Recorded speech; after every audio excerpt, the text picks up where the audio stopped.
Alright, evening folks, this is Steve doing a quick video for you today. I'm going to be discussing why you may be having some problems with your rituals as far as materialization of your magic or things of that nature. Seems that I've had a few people lately they're writing to me on my channel and they're saying, hey, thanks for doing this video. Why am I having problems materializing my goals? Why are things not working for me? So I thought I would go ahead and do a quick video on just making sure that we have everything in order here for your rituals to be successful.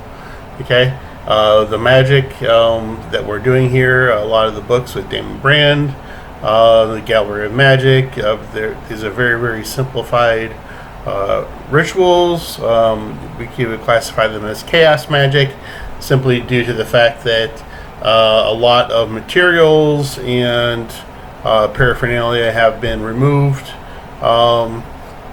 from these rituals, and they've just been simplified down to their simplest form, which is usually just an invocation and a sigil.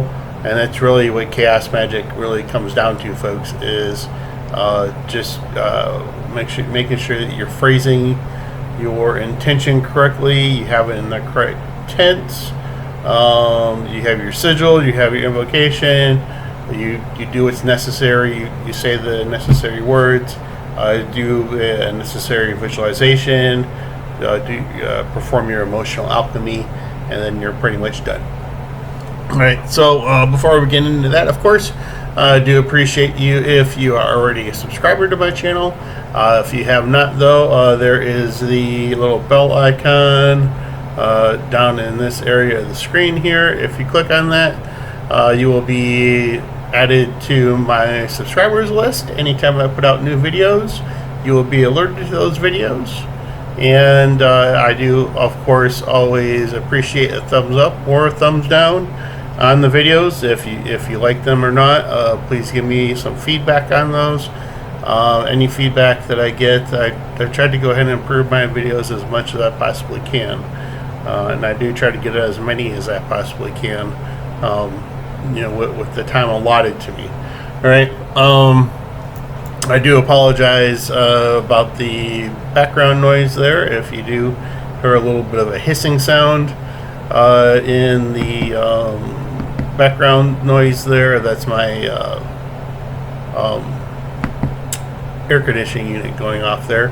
When I go ahead and process the video, I'll make sure that I go ahead and get that eliminated there, so you guys don't have to listen to that. All right. So let's go ahead and jump into the discussion really quick. Reasons why my magic or rituals are not materializing. Okay. So first and foremost, folks, what I'm gonna go with here is make sure you are phrasing your statement of intent in the present tense. Okay. That is so important when you do your phrasing. Everything is pretty much, if you look at a lot of your invocations, or pretty much all your invocations, it doesn't matter from what branch you're from. I don't care if you're right hand path, left hand path, draconian magic, chaos, whatever. If you look at all your invocations, your chants, and everything like that, in most any book, a lot of these are going to be present tense. Okay, I have, I now have, I am now. Okay, make sure you're phrasing these things correctly. Okay, you don't want to go into a ritual and make a phrase that's in future tense. Okay, and so right now the first two, making sure your phrase is in present tense, and making sure that you are not phrasing in future tense. So they kind of go hand in hand. Okay, that was going to be my second one there. Okay, so don't be writing things like I will have 500 $500 Friday to pay my rent. Okay, if that's your statement of intent. Okay, that because by saying I will have, you are always putting something into the future, always out of reach. I mean, it's just there, but it's like always out of reach, or I am going to be, or I'm going to have. Those are all future tense. You got to get rid of future tense in your statement of intent. Make sure everything is in present tense, okay? Say, I now have $500 to pay my rent, or I have that $500 I need to pay my rent, okay? Make sure everything is in present tense when you're writing it, okay? Avoid future tense. Second, or really third item here at this point, is visualization and emotional alchemy, okay? These kind of go hand in hand, really, folks. When you visualize, you're visualizing that you have your goal already, that you've already achieved your goal. Make sure that you are visualizing it in the sense that you already have it. So back to the idea with your rent. You have the $500 to pay your rent, okay? That your statement of intent was, I have the money to pay my rent. Okay, visualize that your rent is paid already. Okay, you don't actually have to visualize having the $500 and then going to your landlord and paying the rent with the $500. You can simply just visualize that it's a week later, and you say last week, you can visualize that it's a week out already, and it's already paid, and you have that sense of relief that that's already taken care of. Okay, so that's the visualization part is important. The emotional alchemy part is important. Let me explain to you what an emotional alchemy is. Okay. And this is very, very common. This is, I forget what David Brand how he actually mentions it in the book, or what some of the other authors termed in the book. I refer to it as emotional alchemy, of course. This is a state that you are feeling what you want, okay, in that visualization. So again, with the rent, you're visualizing that it's a week out, a week has already gone by and the rent is already paid, and you're feeling gratitude, you're feeling good about it. So a week ago I was frustrated that I wasn't going to be able to pay my rent, but I did it, and now everything's behind me, and you feel good about it. Okay, remember that when we do our rituals, when we're first addressing the situation or a concern or a problem, we're coming from a sense of lack or a sense of need or a sense of desperation to begin with. Okay, we need to be able to take that sense of lack or anger or frustration that we have, and you need to be able to flip it, okay, into something of gratitude and a good feeling. So this is where the emotional alchemy comes in, and you have to be able to do this even if the feeling is only slight. Okay, you have to have that change, you have to have that feeling, really, really feel it. Okay, so if you're stressing about having to pay the rent because you're $500 short, and you're doing that ritual to get that money, visualize that your rent's already paid. And I don't care if you have to put a smile on your face close your eyes, put a smile on your face, in order to get that feeling, that emotional feeling that you need. Go ahead and do that. All right. Okay. Another. Let me see if I can think of another example. Something a little more meat on it. Okay. Let's say you're in an abusive relationship, and you need to get out of your relationship. Obviously. I've been in a lot of situations where I've heard of people talk about it, and it's difficult, obviously, when you're in that type of situation. You always feel like you're powerless to do something about it, but you're really not. Okay, you just have to get to that point of being able to do something about it. But let's say that you're in an abusive relationship, okay, and you need to get out, and you're in that process of getting out. Okay, you're doing the ritual in order to get out of it, to make a change, to open up the doorway or open up the pathway in order to make things happen for you. Okay, and you may not even know what the situation is. Like, you don't even have to know where everything's going to come from. You don't need to know where you're going to stay, or where you're going to get training from, or whatever that is. Okay, but just, you need to be able to visualize what that's going to feel like in order to get out of that relationship. And I know that that's, again, a lot, and it's hard, because usually when people are at that point, they're like, I don't know where this is going to come from, and they're usually stressing about that. Okay, but really, you kind of need to go with it. All right, and understand that if you're a single person, and with a single female, and say you even have a child with you, and you're in an abusive relationship, obviously going and getting help, you're going to have more chances of getting help in most cases than, say, somebody like I would, because most programs out there, they're not aiming towards a single white male or a single male to begin with. Most programs out there are there designed for battered women, or just single mothers, stuff like that. All right, so so you might be thinking, well, how do I visualize something like getting out of the abusive relationship? And I need to be able to visualize that. I need to be able to put a feeling on that.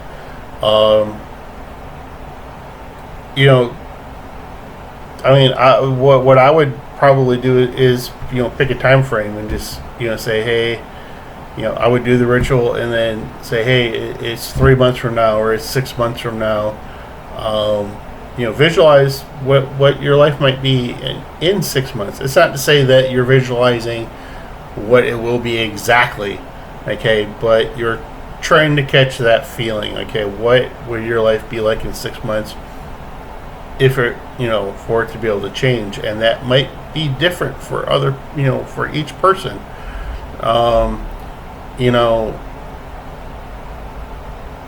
One person may need more resources or less than another. So does that mean that you need to get job training? Does that mean that you're now in a safe housing environment where your abusive husband or partner can't find you or locate you?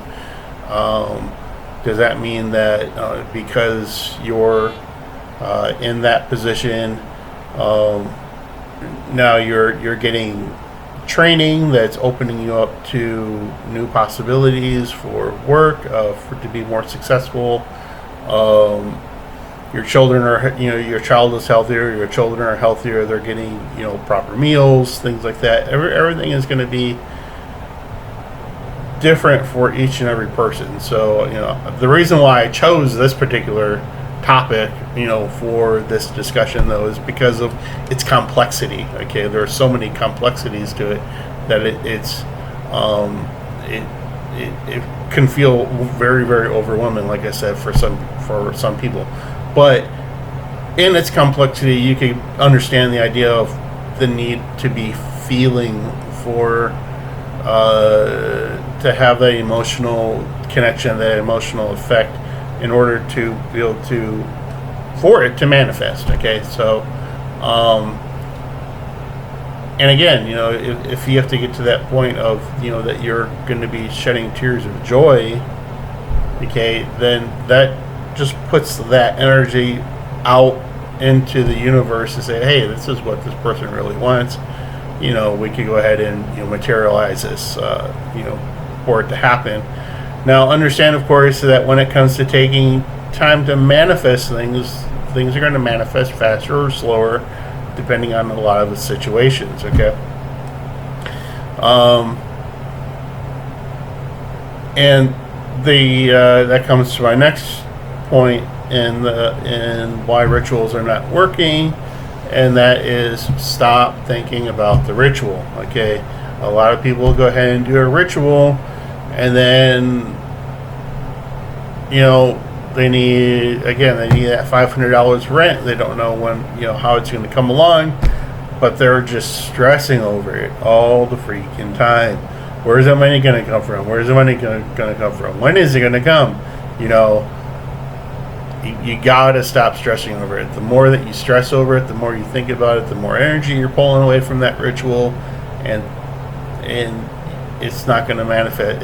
If it does manifest, it's going to take a long period of time. It's going to take weeks, as opposed to days.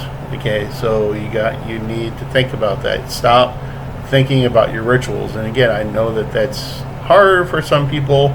That's probably one of the hardest things to get through, along with the emotional alchemy part. You got to feel your rituals. You got to visualize. You really got to put feeling into that, and you got to stop thinking about your ritual. That's really, really important. Okay, now if you do a ritual, to get a couple $100 for rent, and you find yourself thinking about it rather than stressing over it and just pouring like all this emotion into it and worrying about it, if you do find that it comes up in your mind, you just acknowledge it and then put it out of your mind. Okay, something like where am I going to get that money for rent? Instead of thinking where am I going to get it, pose it like a question if you have to, and say, well, I wonder where it's going to come from. It might come from a very interesting source, something that I've never thought of. If you play with it just a little bit, now you're not stressing over it so much, and now you're not necessarily anticipating it, but you just get it off of your mind at that point. And the next point I wanted to make, it again, which I just touched on briefly, of course, is that it does take time to manifest things. Okay, that manifestation process can be short or it can be long. Just like I said, it varies on a lot of things. And this is sometimes why some people say, oh, I'd much rather work with angels or, more like enlightened beings or whatever, as opposed to demonic beings, or I don't necessarily want to say lower form beings, because that's not necessarily true. But you do have to kind of look at what you're working with, of course. If you're working with spirit from the Goetia, or some other demonic spirit, whether it's be through invocation or evocation or something else, depending on the nature of that entity or that spirit, they're going to look at manifesting that, of course, in the quickest amount of time, for it to happen, and for your benefit. And again, this is why some people say, oh, I don't want to work with the demonic entity or anything like that, because they're afraid that if they ask for money, or they ask for a particular amount of money or a large sum of money, that it means that their uncle's going to die, or they're going to get into a terrible car accident, and now they're going to be quadriplegic all their life, but they're going to have all the money that they ever need now because they sued the pants off of somebody or whatever. I wouldn't worry too much about that, folks. Okay. And that kind of comes down with your phrasing, though, too. If you're concerned about that, Yeah, if you're concerned with working with people like Boone or Clowneck or somebody like that, and you're worried that they may go ahead and take the easy way in order to, manifest what your goal is, particularly if it's money, make sure that you're phrasing that in your statement of intent, that you don't want something, you don't want the money to come to that, from that particular type of source. Or you could say, for the greater good of all involved, or for my greater good. You can take that into account.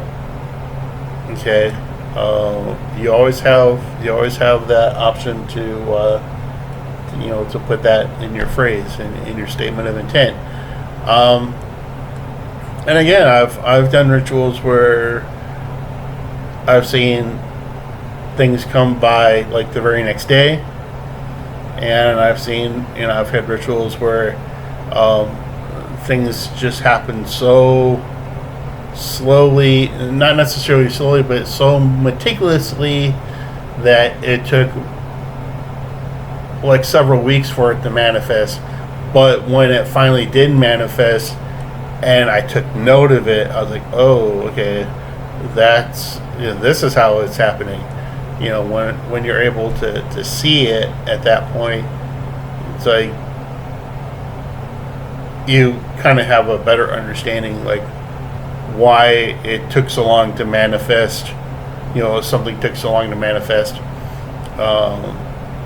particularly if you're in a nasty situation, just because of there are so many factors involved. You don't notice all the factors involved, like the entities, your demon, your angel, whoever you're working with, they have a better idea of what's happening and what kind of factors there are, and they have a better understanding what needs to open up and what needs to be closed off and such, for something to manifest. So I think that kind of explains that one enough. And finally, the other reason why a ritual may not be working for you simply is it really just me? Okay, are you the person that's causing your ritual not to manifest? In other words, we're not really talking. We're not talking about the issue of you thinking about the ritual and drawing out too much energy from it and sucking energy from it. We're just saying that, are you preventing yourself from being successful at being able to do ritual magic, for instance, in this sense. And I've kind of touched on this a little bit within some other videos where I've said, hey, you have to remember that a lot of us, as people, we're coming from different, we all come from different upbringing and different community and cultures and stuff like that. And so if you were raised in a particular way to think that, performing ritual magic is evil or bad or something like that, and now you've got this, desire to want to go ahead and practice it, that's because of something, because something was implanted in your subconsciousness from whatever, when you were 5 or 6 or whatever, you were going to church, and the priest said, hey, anybody who does this is is in leagues with the devil or something like that. Then and you're not addressing, you haven't even addressed that issue yet. That's really something you need to think about. You need to address that. Which kind of brings me to the point of this book, and I've always mentioned this book a lot. The 72 Sigils of Power by Zana Blaze, through the Gallery of Magic. I've done a book review on this, and I've mentioned to people, I said, work on yourself, okay, and really, really deprogram yourself. Really, when it comes to getting good at magic, we need to deprogram ourselves from our cultural upbringing in a lot of cases. For those of us who haven't been born into it to begin with, we do have to address those issues that can be holding us back from being successful at practicing ritual magic. And even though I've mentioned this particular book a lot in some of my previous videos, when I talk about this type of stuff, maybe what I'm thinking I need to do is actually just pull out the book and do a couple, start doing like some how-to videos on it. Okay, really, because when you get into this type of magic, the 72 sigils of power, this is a Kabbalistic style magic, and it is very, very and highly personal. And by that, what I mean is the way I practice this magic and the way that somebody else will practice this magic is going to be two different things. Okay, if I feel that my situation is a little more dire, is particularly if I'm just starting out on, and I've identified it as a situation, and I need to get it addressed, I may be working with this type of magic every day, or even maybe every other day, or maybe every day, depending on it. For instance, if we go back to our example of you wanting to get out of an abusive relationship, someone who's been in an abusive relationship for 5 years, 6, 7, 10 years, and they're just realizing that they need to get out, you're probably, you pick up a book like this, you're probably going to be definitely working with elements in this book on a day-to-day basis, not necessarily everything all at once, but you're going to be working on some things one day and some things another day. And over time, as you progress and you start deprogramming and start removing certain things, certain belief structures from your subconsciousness, and you start formulating new thought patterns or whatnot, you'll see that there's going to be a drop off at some point where you're not going to be doing stuff in this book like day to day. It might be like okay, I'll just work on it on Sundays, or I'll do it like every fifth day or something like that. Again, like I said, it's very, very personalized style magic. It's a Kabbalistic style magic. And I mean, that's what it's there, folks. It's really to help you change your personality and change different things about yourself, and learn things about yourself that you didn't know before. So maybe that's what I need to start doing, is start doing a couple how-to videos on this, which is probably not a very bad idea at this point.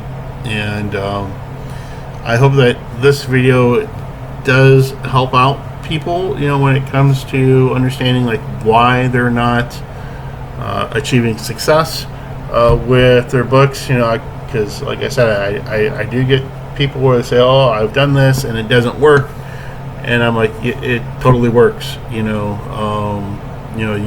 You're looking for a reason for it not to work, and you're finding all of those reasons.